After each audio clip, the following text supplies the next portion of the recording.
Hello everybody, welcome back to yet another video. As you guys may know if you follow my Instagram, I recently rewatched Avengers Endgame in honor of its 2-year anniversary. And I know what you're thinking, Noah, why are you reviewing this? Like, it's such an old movie.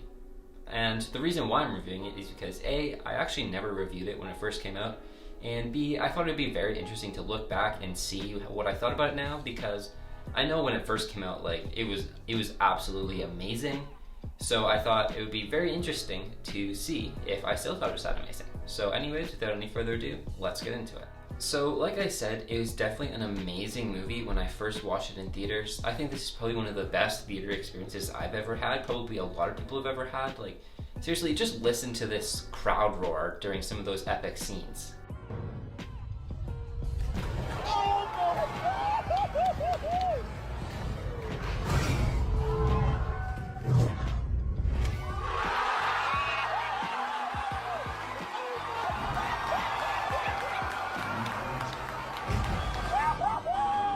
It's just insane how big of an impact this movie had, and I don't think movies will ever get to this height ever again. Just the whole epicness of an 11-year journey that took us to this movie, I think it was just amazing. And I think in terms of a climax to an 11-year saga of movies, this is just absolutely fantastic. Because there are so many movies predating this one in this franchise, there's so many great callbacks, and like, it's not like Tony says something to Cap that references like Civil War or something, and if you don't understand the reference, you're lost. It's like, it's there. If you've seen the previous movies, you can catch that, and it's like an extra little Easter egg type thing. And if not, then it's just like whatever, it's just a line, and it still works either way. I think that's what's really well done about the writing in this movie. However, I will say, despite that fact, this is probably still not a movie that can stand alone. Like, obviously, you need Infinity War. I think that's just a given. Besides Infinity War, I think you could get by without seeing the others. I mean, you might have to see the movies that they visited, like you might have to see Thor the Dark World, although I didn't see Thor the Dark World before watching this movie, so didn't really need it, but you need to have knowledge of it at least. You need to have knowledge of the events of the Avengers. You need to have knowledge of the events of Guardians of the Galaxy, although to a smaller extent, and yeah, you need Infinity War. So I think you do need a couple of movies to watch before this one, so it's not great in the fact that it's a standalone movie, but like I said, it's the culmination of an 11 years worth of movies, so I don't really think it needed to be a standalone movie. As a standalone movie, obviously I didn't watch it as my first MCU entry, so I am not sure how it actually would work from people being able to understand the plot, but I still think that even if it doesn't necessarily work as a standalone film, it's still a very strong film, and that's not what it was intended to be. So I want to say this movie tops Infinity War in the number of characters it has. Like, it includes Ant-Man and it includes Hawkeye, and I think those are the only two people that weren't in Infinity War. I could be wrong, but those two, so like, it does add some characters on from Infinity War, and while Infinity War did handle the characters better, I think that this movie still did a really good job of balancing the characters we got. Like the 8 or 9 or however many there are that didn't get snapped away, I think that there was a good balance between all of them so that no one really stole the spotlight. Obviously, Cap and Tony did get more screen time, but I mean, that's kind of obvious when you see what happened to them in the end. But in general, I thought that the characters shared the screen very well. The only thing I would have liked to see more of is some of our minor characters that got snapped back. However, they were only in it for like a tiny little bit, and it wasn't really their movie, so I guess I understand it. And like I said, this was definitely a perfect finale, I think, to the 11-year saga. I think it was a great climax to the Infinity Saga. Just all in general, I think it was amazing. And I was talking to one of my friends about this the other day, and he thinks that it should have ended with Endgame. And I was like taking the counter argument where I'm like, no, it's still gonna be great, it's still gonna be great. And so far, I've really liked WandaVision and The Falcon and the Winter Soldier. But I do think that this is the pinnacle of what the MCU is gonna be. Like, I really don't think it can get much better than this. Honestly, if they ended it at Endgame, I would have been sad that we didn't get more content, but I think ending on that high note would have been a lot better. And just, I'm a little worried to see if it'll be able to ever live up to that much. I don't think it will, but if anyone can do it, it's Marvel, I guess. So now quickly, I just want to run through all the scenes that on first viewing were really impactful, and to see if they still have the same impact. So first up here, just in like chronological order, is Ant-Man's scene with Cassie where he finds that he skipped the 5 years of her life. I think that that's still a really emotional scene. Like, she is central to his character. Being a good father for her is like his main motivation throughout his movies usually. And it's just super sad to see that he's missed that time. I don't really know why it's so sad for me. Like, I don't have kids, obviously, and I don't like kids, and so I don't know why that moment is so impactful for me. It's the same with Interstellar.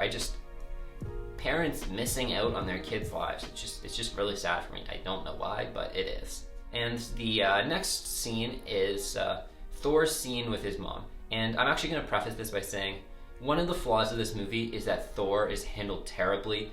Like, he's played off as comic relief where he's depressed, and like all of his friends basically, especially Rhodey and Rocket, they're just awful to him. And it's so out of place when they make jokes or when they get mad at him for being depressed. And it's not a good representation of how you should deal with someone who's dealing with depression. However, the counter to that is his mom. And I think his mom does a fantastic job. That scene is super emotional as well, where she's just trying to help him out. And just in general, I love that scene. I love how Thor is able to still get the hammer to come towards him and he's still worthy. I really liked that as kind of a symbol for if you're depressed, you feel like you're not worth anything, you are still worth something, and I really liked that. And I thought that whole scene in Asgard with Thor and his mom was really good. So next up we have Clint and Natasha, and actually on first viewing, I didn't really find this scene that sad. I don't know why, but I just didn't. On rewatch, it's definitely a lot sadder. I think that it definitely worked for Nat's character that she's the one to die. I'm kind of curious how they're going to continue with her character in Black Widow. I almost think that this movie should have come out before Endgame, but whatever. I guess if they have a plan and it works with her character, I'm fine with it.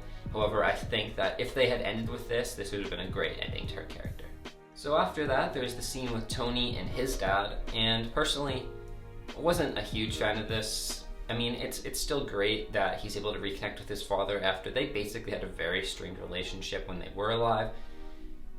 It wasn't very emotional. It's just like kind of like cleansing for Tony, I guess. And I mean, it's a fine scene. I just didn't really care for it as much on second, or I guess this is actually my fifth viewing. So yeah, I didn't care for it as much on my fifth viewing.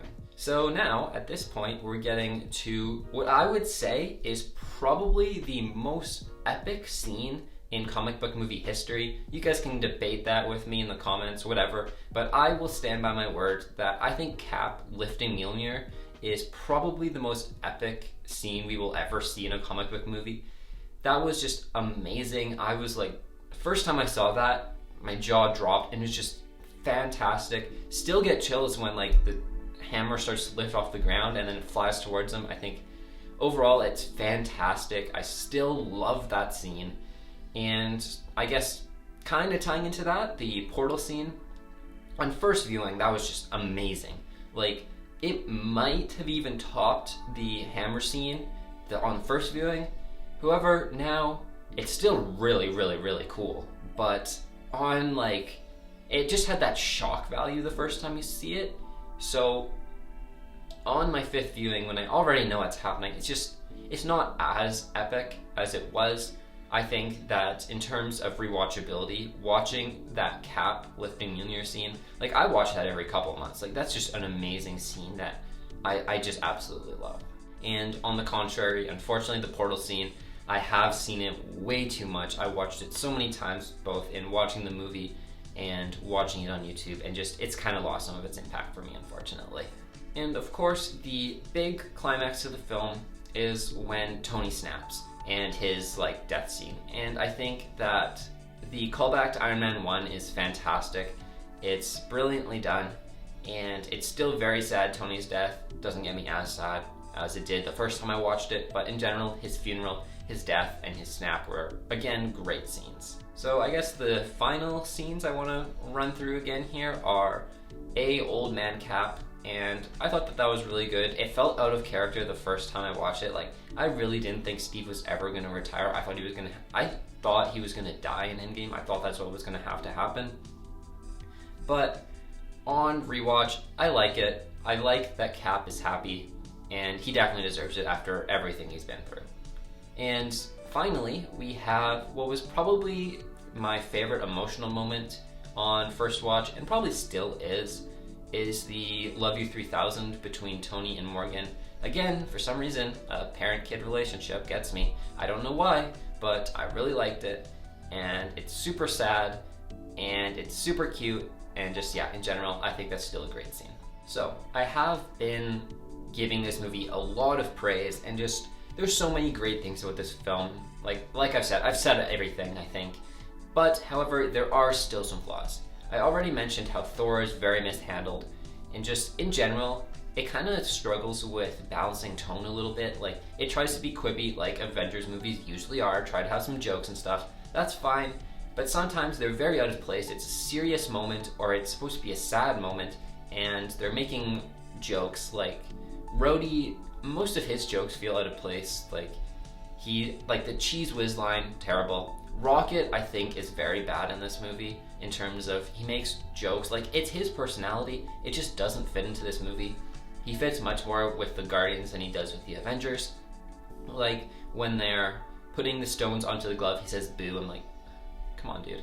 Like, it's just out of place. Him slapping Thor, out of place. Just everything about Rocket felt very out of place besides his serious scenes. Like, his jokes just didn't land for me. Same with Rhodey a lot of the time as well. And just in general, there was too many jokes during serious times, and I think they should have toned it back a little for this movie to fit the more somber, serious tone. So yeah, like I said, the movie does definitely rely a lot on the predecessors in the series. However, like I said also, it's not really what the film's intended to be. It's intended to be a sequel film, so like, I honestly don't see that as a huge problem. Some people might, so I'm just laying it out here, but honestly, myself, I don't think it's a problem. And something else that's definitely a problem is the fact that time travel is very poorly handled. And this is something I have a problem with in, I think, every single time travel movie I've seen. They never get it right. Endgame tries to make you think they're gonna get it right. Like, they're like, yeah, we can't talk to ourselves, we have to get the stones and give them back so that the timeline's not messed up. And you think that they're gonna improve everything and it's gonna work out. However, there's like a couple tiny things that just ruin it. Like Loki going off to do his show, that's just, that ruins absolutely everything. And then there's Nebula killing her past self, that also doesn't work.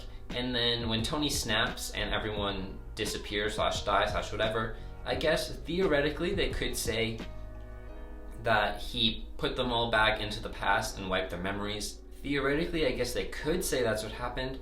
However, I still think that's an issue, and no matter even if they do say the snap fixed all that, it doesn't fix Loki, considering he still had the Tesseract in 2014 or 11 or whenever that was, and he's still getting his own show, so clearly something's messed up with the timelines, and it just doesn't work. So yeah, I think that's basically all I have to say about Avengers Endgame. In general, I think that on first watch, this was probably my favorite MCU movie. After watching them all, I've seen almost all of them twice now. This one 5 times, and Infinity War about the same. I think that it doesn't have the same rewatchability as some of the others, specifically Infinity War. And yeah, it's still a great movie. However, I'm able to more clearly see its flaws now, 2 years later. So yeah, in 2 years, Endgame has definitely become a worse movie. It's still a great movie. It's just not as good after the fact. So yeah, as we get to the ratings here, considering this is an older movie, I'm just going to give it one flat rating, and that's going to be an 8.5 out of 10. I think as far as enjoyment goes, it's amazing, especially on first watch. If I could, I really wish I could wipe my memory and rewatch this. This would be amazing to rewatch again. But as it stands, can't do that, and it just becomes slightly less enjoyable over time. But yeah, that's all I have to say, so hope you guys did enjoy this video. I'm officially done school for the year now, so I'm hoping to be able to ramp up some more content at least twice a week, I'm hoping for. And yeah, so if that's something you guys are looking forward to, make sure you leave a like down below, subscribe if you're new around here, and make sure you follow my Instagram, ntd_films, for more updates on my videos. Thank you guys all for watching, and have a good day.